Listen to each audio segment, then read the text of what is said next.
In the small Ghanaian town of Obo Kwahu, nestled between rocky hills and sacred groves, a wedding was set to make history.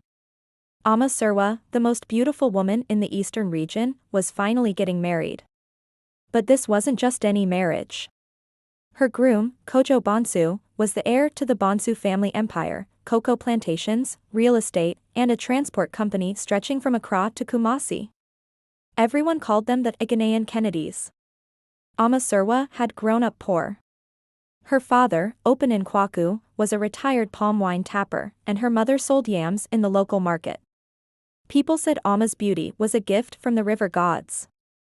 She had caramel skin, eyes that held secrets, and a voice like honey poured over hot banku.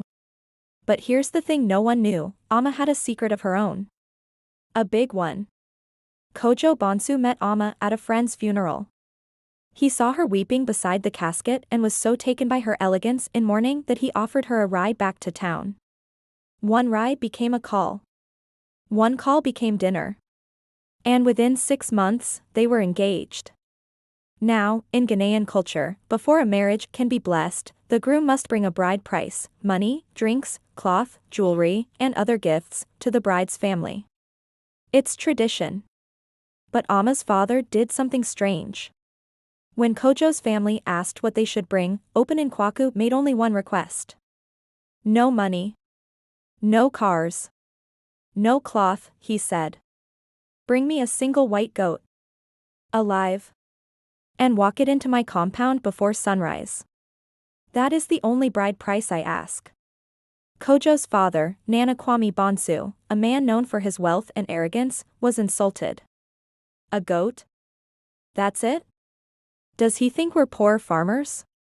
But Kojo insisted. He loved Ama deeply. If that's what her father wants, let's just do it. So, on the morning of the traditional wedding, a white goat was led into the compound. And that's when everything began to fall apart.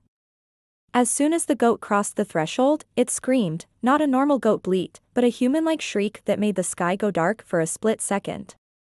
The elders gasped.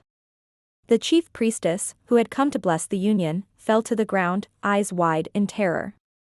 She pointed at Ama and screamed, "This marriage must not happen." But it was too late. The drinks had been poured. The bride had been dressed. The white goat had been accepted. The curse had been sealed. Because you see, 25 years earlier, Obo Kwahu had done something unforgivable. He had stolen another man's wife. Back in 1998, Kwahu had fallen in love with Adwoa, his best friend's bride. On the night of their honeymoon, Kwahu poisoned his friend, staged it as a robbery, and ran off with Adwoa. They disappeared for 2 years, eventually resurfacing in Obo Kwahu under new names, Kwahu and Adwoa Serwa. Locals never asked too many questions.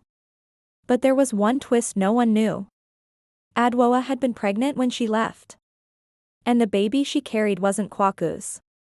It was her dead husband's. Ama Serwa was the daughter of a murdered man. And the white goat? It was the exact bride price that had once been rejected by that murdered man's family. Kwahu had kept it secret all these years, believing the shame would die with him. But curses don't forget. They wait. Within a week of the wedding, Kojo began to lose his memory. He'd walk into rooms and forget why. Then he started seeing things. A bleeding goat in the mirror. Ama whispering in her sleep in a man's voice. His cocoa business collapsed. His trucks caught fire. And one morning, Kojo woke up in a police cell, accused of killing his own uncle, though he had no memory of it.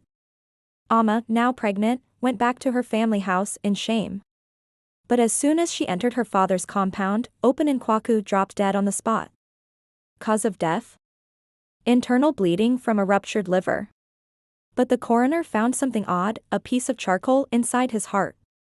Word spread like wildfire, the cursed bride price had claimed its first victim.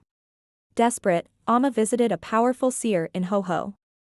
The old man looked at her belly and gasped. What grows inside you is not just a child. It is the final judgment. Ama pleaded for mercy. The seer said only one thing could save her, she had to return the white goat, now fully grown and wild, to the exact spot where it first crossed the compound line. But the goat had escaped. Vanished the night Kojo was arrested. Amma spent weeks searching, until one night, during a thunderstorm, she saw it, standing in the middle of the road outside her family home, staring at her with glowing red eyes. She ran toward it. The goat didn't move. Just as she reached out, a bolt of lightning struck a nearby tree, and the goat exploded into ash. At that exact moment, Amma went into labor. She was rushed to the hospital. She gave birth to a baby boy with silver eyes and a strange mark shaped like a goat's horn on his chest. Kojo, still in prison, received a photo of the baby. He screamed when he saw it. Because the mark on the baby's chest? It was identical to a scar on his dead uncle's neck. The curse hadn't just ended. It had reincarnated. And the people of Obo Kwahu still whisper at night, never underestimate the power of a bride price, especially one soaked in betrayal and blood.